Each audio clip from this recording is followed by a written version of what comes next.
자, 어떻게 읽으셨는지 이분은 뭐 이해하는데 어려움은 좀 없었을 겁니다. 일부 때는 일상적인 거하고 좀 다르게 제가 좀 부조리라는 걸 좀 장황하게 설명을 하고 또 이방인도 해석을 다르게 하면서 일반적인 그 책 읽기하고는 좀 다르게 좀 생각을 하시느라고 좀 복잡하게 느꼈을 수도 있는데 뭐 그걸 받아들이고 나면 이분은 뭐 좀 쉽게 이해가 됐을 거라고 보는데요.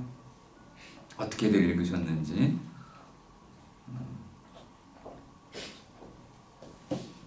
부터 얘기를 해보실까요? 또 아마 김경 씨가 책임이 좀 있지 않을까? 예? 네? 아니요. 네. 사실 어저께 밤에 거의 마지막 그러니까 다 읽었는데 생생하네 이제. 생생하네. 근데 사실 그 약간 그 제가 뭔가를 주제를 내기보다는 제가 궁금증이 들었던 건 교수님의 설명을 듣고 더 궁금증이 명확해졌는데 카미가 이 메르소에 대해서 갖고 있는 태도가 어떤 태도일까? 중립적인 거일까? 아니면 약간의 연민 시선도 있는 걸까? 에 대해 약간 굉장히 그거 너무 궁금하다는 생각이 들었어요. 그래서 과연 카미는 이 메르소를 그렇다고 악이라고 보는 것 같지도 않고 약간 좀 불쌍한 사람이라고 보는 것 같기도 하고 그래서 그 지점이 참 궁금하다 이런 생각이 들었었어요. 근데 어떻게 보면 근데 이게 지금 이 시대에는 이 책이 되게 충격적으로 다가왔을 거라고 생각이 드는데 그렇죠. 근데 지금 시점에서 제가 뭐 그렇다고 해서 막 사회생활 많이 하면서 사람들이 많이 본 건 아니지만 이런 사람이 이렇게 막 아주 적다 이런 생각 안 들거든요. 꽤 이런 사람들이 꽤 많이 있다는 생각이 들었어요. 메르소 같은 사람이 예. 좀 있다. 그래서 그렇게 이 사람 여기 이 막 배심원들과 이런 사람들의 반응이 이렇게 막 쇼킹하게 받아들여졌던 것처럼 저한테 메르소는 그렇게 보여지진 않았거든요. 어떻게 보면 다 각자 요즘의 사람들도 다 진정성을 진정성이란 의미도 뭐 너무 많이 퇴색되어 있고 뭐 힐링이란 말부터 시작해서 뭐 진정성이란 의미 자체가 뭐 다 상품화 이런 거 다 연결지어져서 뭐 퇴색된 지 오래고 그래서 그래서 저는 약간 연민하는 입장이거든요. 이 메르스라는 인물은. 그래서 근데 카미의 태도는 어떤 걸까 약간 궁금했었어요. 저도 궁금하네요. 어떠인 것 같아? 저도 약간 그 부분이 궁금했던 부분이긴 그래요? 해서 왜냐면 저는 이거 계속 얘기할 때 저번 시간부터 계속 미성숙하고 연결지어서 얘기를 하게 되잖아요. 그래서 뒤에까지 가면 까미의 태도를 알 수 그러니까 이 메르소란 인물에 대해서 어떤 긍정적인 시각이든지 부정적인 시각이 있다라는 거를 말을 하는 걸 볼 수 있지 않을까 하고 2부까지 읽었는데 생각보다 그런 모습이 보이지 않아서 오히려 조금 당황하고 내용 끝에가 좀 약간 산만하게 끝났다라는 느낌도 받았거든요. 그래서 마치 여기서 그려지는 모습을 보면 또 뭐 굉장히 다른 사제라던가 뭔가 배심원을 조금 비판하는 느낌, 그러니까 메르소를 통해서 그들을 비판하려고 하는 것 같은데 그렇다고 하기엔 메르소라는 캐릭터가 그렇게 옹호받을 캐릭터인가라는 생각도 들고 그래서 그때 오히려 더 그 전 시간에 말했던 그런 포인트가 더 저는 좀 꽂히는 약간 결국 모두를 이방인이라고 표현하는 게 아닌가 약간 그렇게 생각이 좀 드는 것 같아요. 태도는 그래서 저도 좀 궁금한 부분이긴 했어요. 아리 씨는 어떻게 작품을 좀 읽어보셨나요? 읽어보진 않았는데요. 오래됐죠? 네. 예전에 좀. 네. 저는 근데 사실 지금 논의하신 거랑은 약간 번외이기도 하고 좀 가볍게 느껴질 수도 있는데 저는 사실 이 책 내용 본문을 지금 봤는데 그 메르소랑 판사랑 얘기하고 이런 장면이 자꾸 보면 볼수록 제 동생이 한 명 있는데 동생이 사춘기를 되게 심하게 앓았거든요. 네, 사춘기 그래 그 맞아. 사춘기 때 저희 네. 엄마와 그 동생의 대화 같은 거예요.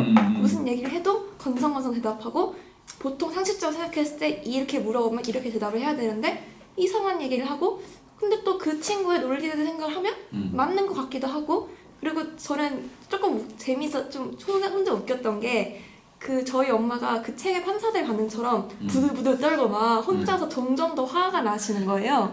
그래서 그때 저희 엄마도 되게 고민이 많았거든요. 이 동생 어떻게 해야 되나. 근데 아까 교수님이 말씀하신 것처럼 끝이 죽음을 통해서 삶에 대한 희망을 찾고 다시 살아가야 될 힘을 얻다 뭐 이렇게 끝이 나잖아요.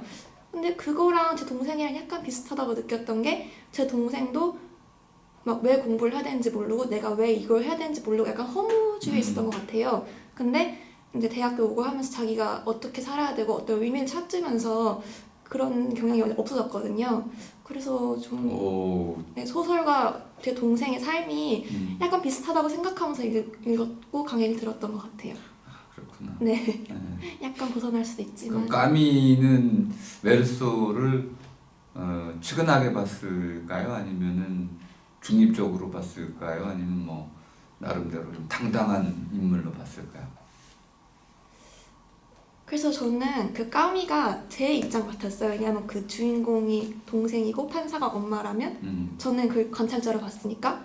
그래서 그 까미의 입장에 대입해서 보면 저는 그 측은한 게 맞는 것 같아요. 저도 동생을 그렇게 느꼈으니까 예, 그게 좀 맞지 않나 싶었어요. 저는. 그럼 불행한 인물로 볼 수 있다. 메르소는 네, 저는 좀 그랬던 것 같아요. 동생이 정말 인생의 진정한 의미를 모르고 사는 게 아닌가라는 생각을 했기 때문에 까미가 저의 입장이 관찰자 입장에서 봤다면 그렇게 생각하지 않았을까. 네.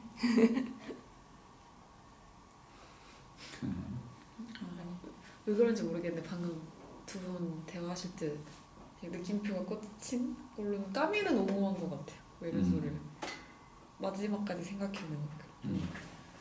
근데 제가 이 캐릭터를 좋게 생각을 안 하니까 자꾸 물음표가 뜨는 것 같아요. 왜? 왜 이런 식으로. 까미야 너 왜 메르소 자꾸 인정해 주는 거야? 그런 느낌이. 우리 역사학자의 입장은 어떤가요? 역사학의 관점은 아니지만 네. 네, 저는 개인적으로는 그 메르소라는 인물 자체가 뭔가 그러니까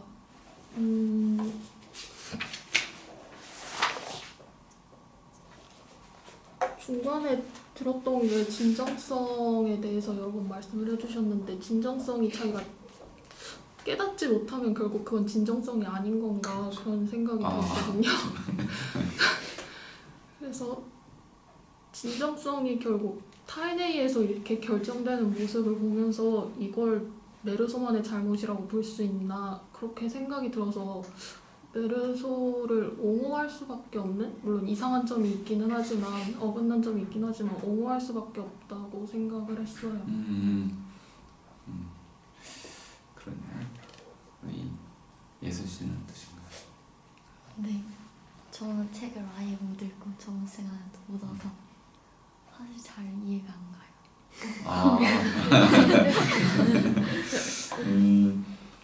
뭐 큰 줄거리는 이제 없는 이야기 중심 책은 아니고 하드보일 스타일로 쓰였기 때문에 이제 간결하면서도 자기 철학, 메시지를 전달하기 위해서 쓰인 방식이다 보니까 우리 책 읽기에서 해준 얘기만 들어도 뭐 줄거리에 큰 이해의 어려움은 없습니다. 메르소가 사람을 죽였는데 그 재판을 받게 되고 그 과정 속에서 그 끝부분으로 2부 마지막으로 갈수록 메르소의 이야기들이 좀 강단이 있잖아요. 처음에 우리 그 사장하고 얘기할 때는 속으로 얘기하잖아. 겉으로 말 못하고 계속 그 침묵하고. 하지만 사형 선고를 받고 나서는 어떻게 됩니까? 부속사제를 만나가지고는 자기 생각을 아주 일목요연하게 조리 있게 얘기할 뿐만 아니라 확신을 갖게 됐죠. 그리고 뭐 대든다, 뭐 이렇게 대든다는 의미로 전통, 서양의 어떤 핵심적인 전통이잖아요. 종교적 전통에 반기를 들잖아요. 이건 이미 사실 죽어 마땅한 범죄를 저지르고 있는 거죠. 모든 사람이 신에 대한 믿음을 이제 공언해야 되는 그런 상황 속에서 죄인이기도 하고, 그런데 선처를 바라야 할 입장인데 선처를 바라기는커녕 오히려 죄를 짓지 않은 사람조차도 위험해질 수 있는 그런 발언들을 서슴지 않고 하는 거죠. 심지어 부속사제가 더 분노하게 되잖아요. 판사도 분노하게 되고. 그러니까 사람들을 분노하게 만든다는 것은 메르소 입장에서는 절대 유리한 게 아니고 큰 손해를 입는 것임에도 불구하고 그게 이제 진정성이죠. 자기 마음에 확신이 드는 이것을 속이지 않고 그들이 원하는 대로 말하지 않고 거침없이 표현하고 있는 거죠. 그리고 나서는 평안을 얻었어요. 잠을 자요. 평화를 얻었어요.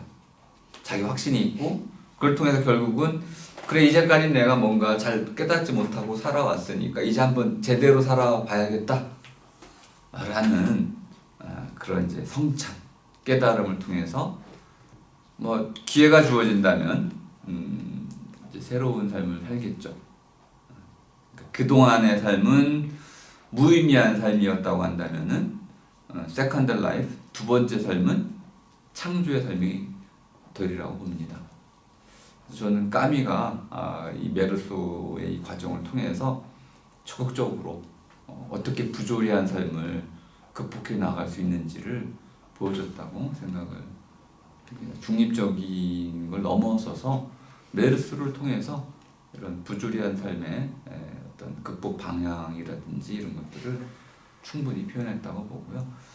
그래도 사람들이 잘 못 알아들었기 때문에 이제 그 이후에 시지프 신화라는 책을 통해 가지고 좀 더 직접적으로 직설적으로 표현을 해주고 있는 거죠. 네. 또 다른 문제 제기가 있나요? 근데 그 계기가 왜 죽음인가에 대한 것도 약간 궁금했어요. 그거가 이제 작가의 뭐 선택이라고 볼 수 있는데 그 부분은 까미 자신은 지식인이었고 교사가 될 수도 있었고 교사가 되는 걸 포기했죠. 안정된 직업을 포기했고 또 저널리스트로 활동을 했고 사회에 눈을 뜬 사람이죠. 식민지 지식인이었고 또 파리도 경험했고 또 공산당 활동도 했고, 그러니까 단순히 지식인이 아니고 활동하는 지식인이었는데 또 폐병 때문에 이런 신체적인 고통도 또 이제 나름대로 또 겪게 되고, 활동하는 지성인임에도 불구하고 실제로 활동할 때는 소극적이었어요. 적극적으로 나서진 못하고 글로서 주로 활동하던 인물이었죠.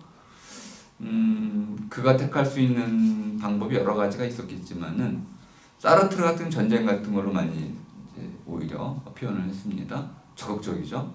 활동하는 지성인이었기 때문에. 근데 까미는 좀 그렇진 못했던 것 같아요. 그래서 좀 더 극단적이면서도 수동적인 이런 사례를 택하지 않았나. 좀 개인적인 거라고 보고. 다만 이제 사르트르하고 달리 이제 까미는 죽음의 문제를 자유보다도 죽음의 문제, 실존적인 그 삶의 의미에 좀 초점을 맞췄기 때문에 삶의 반대편이 죽음을 통해서 쓰지 않았을까. 반면에 이제 사르트르는 참여, 안가주망을 강조했기 때문에 선택이라는 관점에서 주로 예를 골라가는 걸 알 수 있습니다.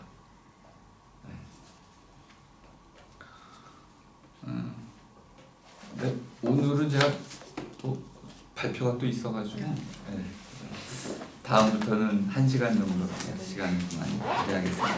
오늘 마치겠습니다. 네, 수고하셨습니다. 감사합니다.